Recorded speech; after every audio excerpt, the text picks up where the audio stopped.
Halo semuanya, perkenalkan kami dari kelompok 21 akan menjelaskan tentang Aristoteles. Alasan kenapa kami memilih Aristoteles adalah karena ia merupakan filsuf yang paling berpengaruh. Saking berpengaruhnya, ia mendapat gelar sebagai The Master and the Philosopher. Oleh karena itu, yuk simak penjelasannya lebih lanjut.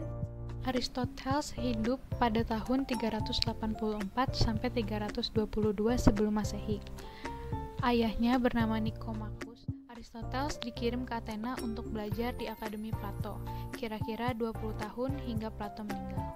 Di sana Aristoteles belajar dan menemukan pemikiran-pemikiran tentang logika, negara, metafisika, etika, pengetahuan, dan ontologi.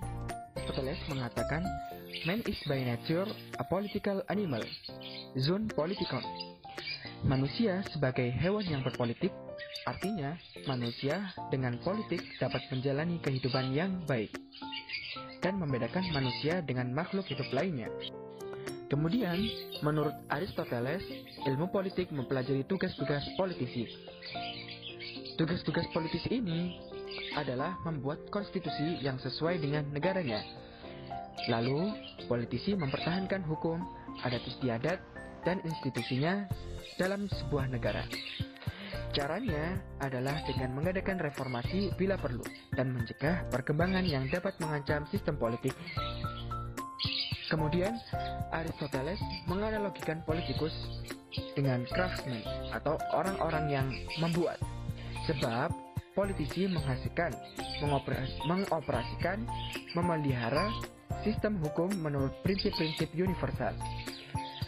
Kemudian menurut Aristoteles, ada 4 penyebab yang bisa menjelaskan city-state, yakni material, formal, efisien, dan final. Material dari city-state adalah populasi atau warga negara dan juga sumber daya alam. Formal cause. Penyebab formal city-state adalah konstitusi. Konstitusi menurut Aristotle adalah a certain ordering of the inhabitants of the city-state atau yang memerintah penduduk suatu negara. Aristotle menyebutkan bahwa politikus atau penguasa adalah penyebab efisien city-state. Mereka menjaga ketertiban dalam sebuah komunitas dengan otoritas yang dimiliki dan yang telah ditentukan oleh konstitusi. Penyebab final, city-state. Komunitas yang dibentuk untuk sebuah kebaikan. Bentuk city-state dilihat dari individu yang memiliki moral baik dan bagaimana perhatiannya terhadap keadilan, kebijaksanaan, dan nilai moral lain. Menurut Aristotle, citizen adalah seseorang yang memiliki hak untuk berpartisipasi dalam jabatan musyawarah atau yudisial. Hal ini dicontohkan di Athena, di mana terdapat sebuah majelis yang disebut ecclesia, di mana warga dapat menghadiri majelis dan dewan atau duduk sebagai juri. Kedua, konstitusi atau yang disebut politia adalah cara untuk mengatur kantor-kantor city-state, khususnya sovereign office. Dengan kata lain, konstitusi adalah the governing body dalam suatu negara. Aristotle juga mengkategorikan rule menjadi 3 jenis yang didasarkan pada sifat penguasa dan subjeknya. Jenis pertama adalah despotic rule, yang ditunjukkan melalui hubungan antara tuan dan budak. Perbudakan dianggap sah karena natural slave tidak mempunyai deliberative faculty. Oleh karena itu, diperlukan master untuk mengaturnya.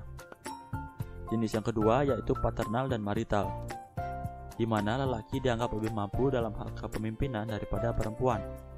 Begitu pula dengan mereka yang lebih tua, dianggap lebih mampu daripada yang muda. Selanjutnya ada political, di mana penguasa dan subjeknya mempunyai kapasitas rasional yang sama. Jadi, mereka bergantian menguasa untuk kepentingan satu sama lain. Aristoteles mengklasifikasi konstitusi menjadi 6 jenis, berdasarkan baik dan buruknya serta jumlah pemimpin. 3 jenis konstitusi yang dianggap baik oleh Aristoteles. Yang pertama yaitu monarki. Monarki adalah sistem pemerintahan yang dipegang oleh satu orang untuk kepentingan umum. Tetapi, karena sulit untuk mencari orang yang bijaksana dan berpengalaman dalam memimpin, akhirnya sistem ini cenderung mengarah ke tirani, yaitu sistem pemerintahan yang dipegang oleh satu orang untuk kepentingan pribadi. Kedua adalah aristokrasi. Aristokrasi adalah sistem pemerintahan yang dipegang oleh sekelompok orang untuk kepentingan umum. Aristokrasi merupakan sistem pemerintahan yang lebih baik daripada monarki dan dapat mencegah terjadinya tirani. Yang ketiga adalah politeia. Politeia adalah bentuk pemerintahan yang dilandasi oleh pemikiran orang banyak lebih baik daripada sekelompok orang. Asas politeia adalah kekuasaan tertinggi ada pada rakyat untuk kebaikan, kepentingan, dan kesejahteraan umum. Di 3 konstitusi menurut Aristoteles, muncul kelas dominan. Dalam konstitusi oligarki, kelas yang dominan adalah upper class. Dalam politeia, yaitu middle class. Dan dalam demokrasi, yaitu lower class. Aristoteles membentuk 2 teori konstitusi berdasarkan teori keadilannya. Teori yang pertama adalah universal, yang fokus pada lawfulness dan prihatin pada keuntungan dan kebahagiaan bersama suatu komunitas politik. Juga mempersoalkan konstitusi mana yang baik dan mana yang menyimpang. Teori kedua adalah partikular dan berfokus pada equality atau fairness. Menurutnya, keadilan mensyaratkan bahwa benefit seharusnya diberikan atau didistribusikan kepada individu sesuai dengan kebaikan dan kekurangan mereka. Jadi, konsep keadilan yang benar terdapat pada aristokrasi. Nah, konstitusi yang terbaik menurut Aristoteles adalah setiap warga negara memiliki kebajikan moral dan peralatan untuk melaksanakannya agar mencapai kehidupan yang sempurna dan kebahagiaan total. Semua warga memegang posisi politik, memiliki properti pribadi, dan sistem edukasi yang setara untuk semua warga. Nah, sekian penjelasan tentang Aristoteles dari kelompok kami. Terima kasih atas perhatiannya. Jangan lupa like, comment, and subscribe. See you!